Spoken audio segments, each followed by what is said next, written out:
अस्सलाम वालेकुम वीवर्स, मैं हूं आपका अपना एस्ट्रोलॉजर मोहम्मद सत्तार वाकर बुर्ज असद ल्यू।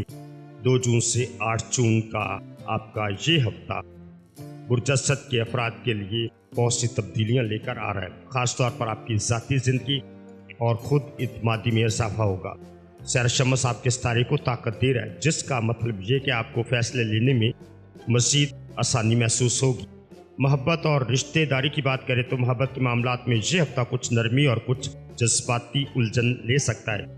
अगर आप किसी रिश्ते में हैं तो बातचीत में एहतियात बरतें, ख़ास तौर पर 5 जून के आसपास। अगर आप सिंगल हैं तो किसी पुराना तल्लक दोबारा सामने आ सकता है।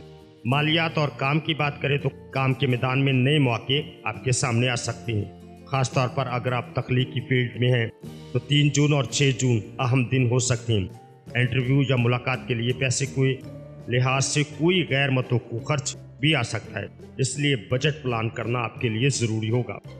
अब आपकी सेहत की बात करें तो सेहत के मामले में जिस्मानी तवानाई अच्छी रहेगी, लेकिन नींद की कमी या ज़हनी दबाव महसूस हो सकता है।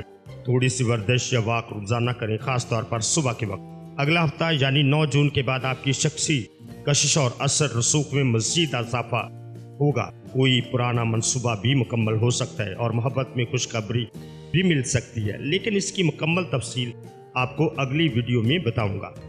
अगर आप बुर्ज असद से तल्लक रखते हैं तो ये हफ्ता आपके लिए पेश रफ्त का आगाज साबित हो सकता है।